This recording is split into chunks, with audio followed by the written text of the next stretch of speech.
That is a tuba player. He is the tuba. He is the tuba. All tuba players are their instrument.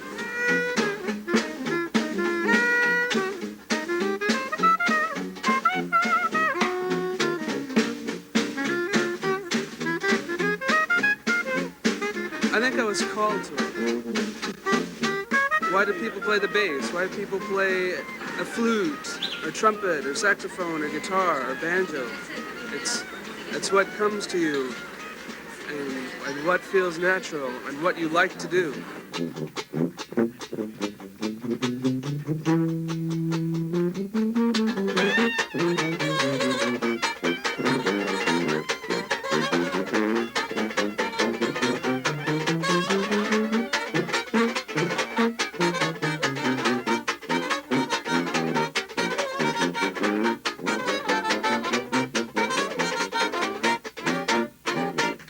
It takes something special to be a tuba player.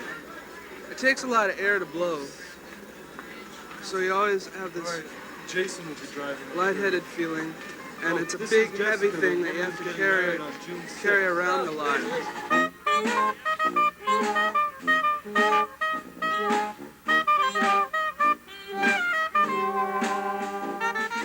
Compared to other instruments, there aren't a whole lot of tuba players in the world, and it is difficult to decide that you're going to be a tuba player and stick with it, even though there's not as much work as for, say, a trumpet player or a sax player. This is the Harvard Square street performer dilemma. Yeah. You know, Typical Harvard you come Square. down here to have fun, but you end up having trouble. Yeah, there are only two of you, so you can move one. No, I mean, can't you guys move? Because we were there already, you know? We got here early. You're going to blast us out. I don't like this spot anyway. You like this spot? I like the one over there by the information booth. There's a lot more people there. I don't care if people stay. Oh, they only have to stay like 4 or 5 minutes. So, I mean, All right. we think what?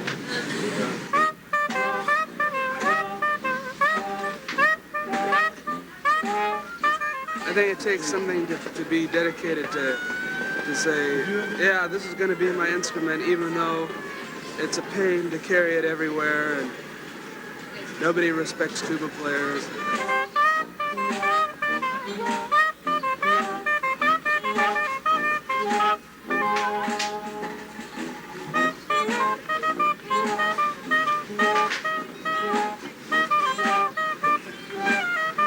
Gotta be mobile. I get a lot of negativism from people.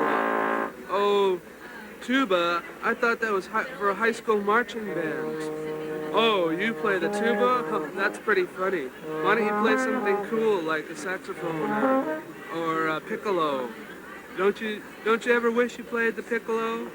Don't you ever wish this? Don't you ever wish that?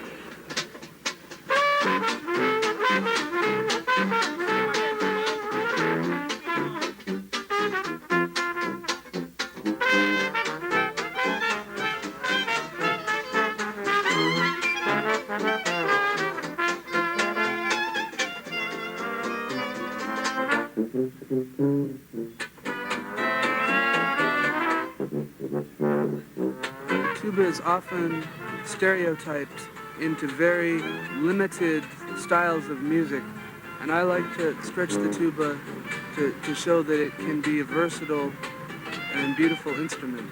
I've played in big bands, I've played with symphony orchestras, and right now the group that I'm working with most is a New Orleans jazz band.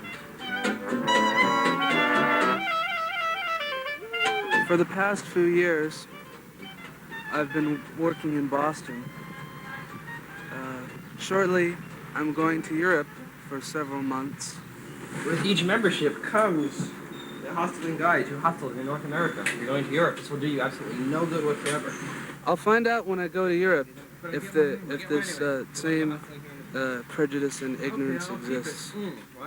I've heard that Europeans are much more open to artists and musicians and accepting different things as art. And So, where do you intend to use hostels this year? where do I intend to youth hostel? Foreign country, United States. All As over- if those are the only two choices. All over, America or not America. all over Europe. When I first started in school bands, I was playing the baritone horn, or it's sometimes called the euphonium. I played that from 5th grade until 7th grade. And then at the end of my 7th grade year, the band director told me, oh, the tuba player that we have is graduating from 8th grade, and we're going to need a tuba player, so why don't you take the tuba home and learn how to play it and see if you'd like to play it next year in the band. So I took the tuba home, and I loved playing the tuba. And ever since then, it's been my principal instrument.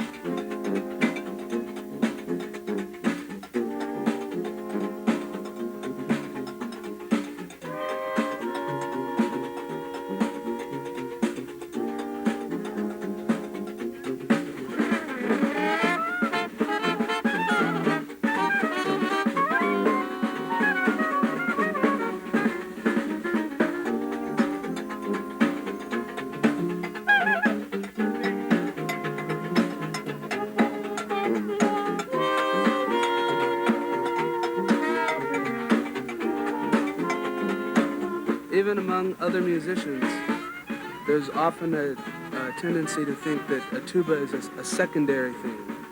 Like you couldn't possibly have that as your primary instrument. At the time I took up the tuba, I wasn't aware of this prejudice a lot of people have against tubas and tuba playing.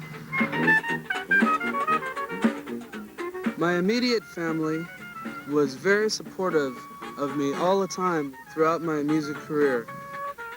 And when I said that I wanted to go to college and be a tuba major, they were very supportive.